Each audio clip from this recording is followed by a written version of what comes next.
دیکھیے نکاح جو ہے وہ جس کو ہم جائز کہتے ہیں، وہ نکاح میں نے آپ سے عرض کیا وہ پوری زندگی کا ایک معاہدہ ہے۔ اس کے اندر یہ نہیں ہے کہ لمیٹڈ ٹائم کے لیے آپ نکاح کر رہے ہو، لیکن متع وہ ہے وہ عارضی وقت کے لیے، اتنے وقت کے لیے، سال کے لیے، 2 سال کے لیے۔ اب اس کے لیے دلائل وہ دیتے ہیں۔ مثلا کوئی شخص ہے جو جوان ہے اور اس کے شادی شدہ بھی ہے، یہاں پہ اس کی بیوی بچے بھی ہیں، اب وہ تعلیم کے لیے کہیں مزید باہر گیا ہے، 2 سال ہیں، 3 سال ہیں، اسے رہنا ہے وہاں پر، اور یہ بھی افورڈ نہیں کر سکتا کہ اپنے بیوی بچوں کو بھی وہاں لے جائے، تو اب یہ کہ اس کے گناہ میں پڑنے سے بہتر یہ ان کے دلائل ہیں۔ لیکن سوال یہ ہے کہ شریعت کے اندر عقلی دلیل جو ہے وہ فیصلہ کن نہیں ہوتی، فیصلہ کن ہوتی ہے نقلی دلیل۔ جو چیز شریعت میں جائز ہے وہ جائز ہے، جو ناجائز ہے ناجائز ہے۔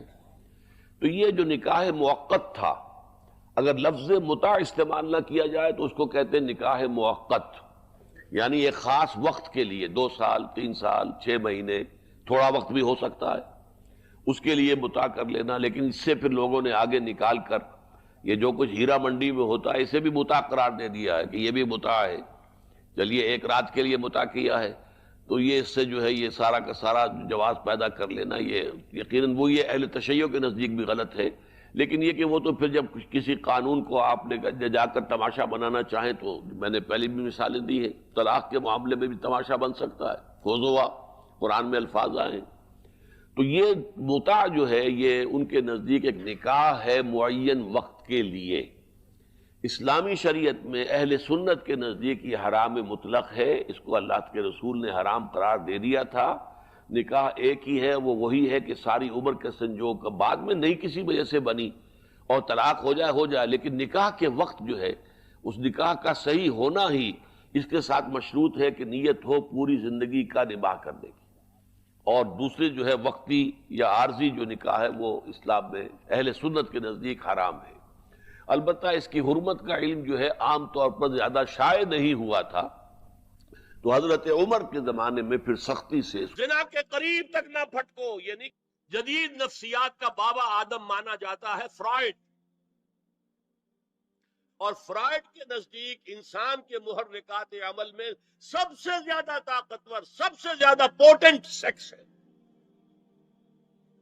مارکس نے قرار دیا پیٹ کو معاشی ضرورت، فرائڈ نے کہا نہیں، سیکس ہے اصل شے، اصل محرک انسان میں۔ یہاں تک کہتا ہے ایڈیپس کمپلیکس، باپ اگر محبت بھری نگاہ سے بیٹی کو دیکھ رہا ہے تو یہ بھی سیکس ہے، اور ماں اگر بیٹے سے محبت کر رہی ہے تو یہ بھی سیکس ہے۔ انا للہ و انا الیہ۔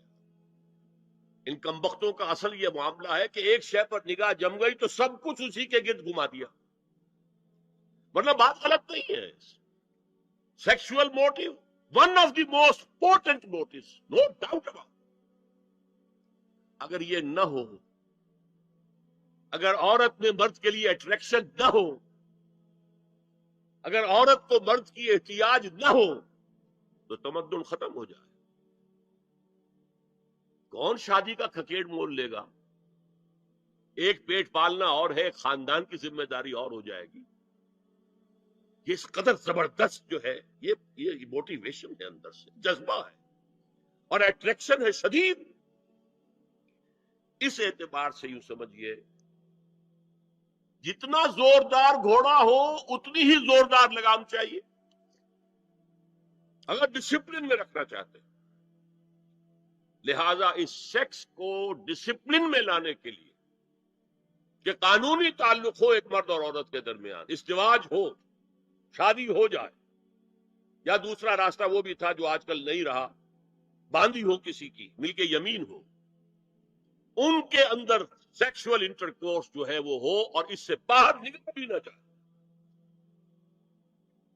اس زنا کے بارے میں حضور نے جو اچھا، ایک تو میں آپ کو بتاؤں کہ قرآن اور حضور دونوں کس قدر حقیقت پسند ہے۔ سورہ آل عمران میں فرمایا زُيِّنَ لِلنَّاسِ حُبُّ الشَّهَوَاتِ مِنَ النِّسَاءِ وَالْبَنِينَ وَالْقَنَاطِيرِ الْمُقَنطَرَةِ مِنَ الذَّهَبِ وَالْفِضَّةِ وَالْخَيْلِ الْمُسَوَّمَةِ وَالْأَنْعَامِ وَالْحَرْثِ۔ انسان کے اندر محبت پلا دی گئی ہے، مزین کر دی گئی ہے کن کن چیزوں کی؟ سب سے پہلے عورت، سب سے امپورٹنٹ موٹیو عورت، پھر بیٹے،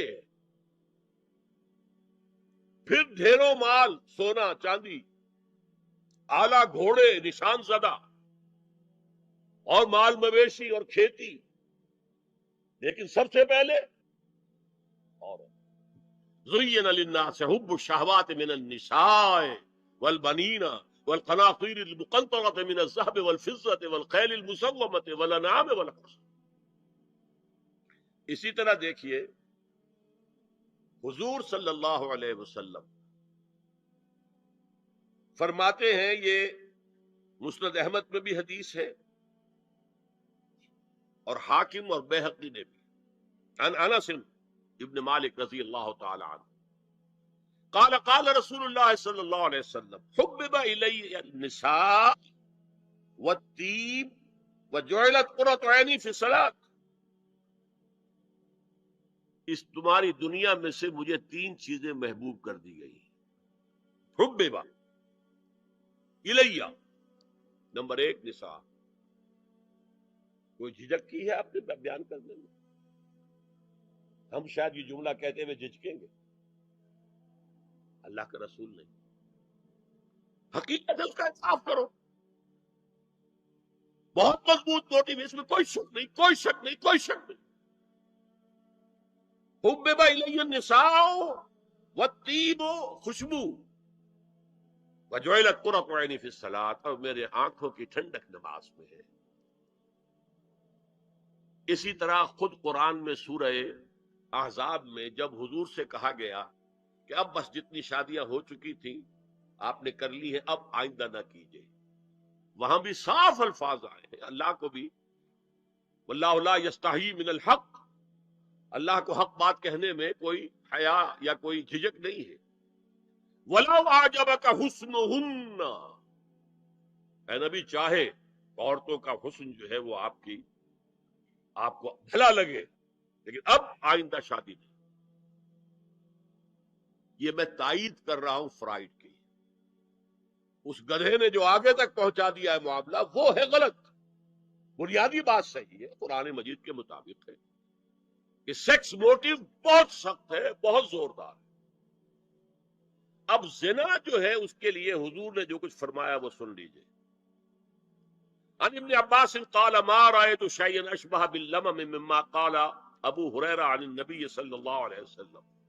حضور کی حدیث ہے، ان اللہ كتب على ابن آدم حظه من الزنا ادرک ذلك لا محال، اللہ تعالیٰ نے ہر انسان کا زنا میں ایک حصہ لکھ دیا ہے جو اس کو پہنچ کر رہے گا۔ فزنا العین النظر، آنکھوں کا زنا ہے نامحرم عورت کو دیکھنا، یہ بھی زنا ہے۔ اگر زنا کو روکنا ہے تو یہاں پر بھی قدغن لگے گی۔ ایک جگہ آیا ہے حدیث میں النظر سہم، یہ تیر ہے، یہ نظر جو ہے نگاہوں کے تیر، یہ تو آپ شاعری کے اندر بھی اور گانوں کے اندر بھی نگاہوں کے تیر سنتے ہیں کہ نہیں سنتے؟ النظر سہم، یہ تیر ہے۔ وزن اللسان النطق یا منطق، زبان کا زنا ہے کسی عورت سے گفتگو کر کے چٹخارے لینا۔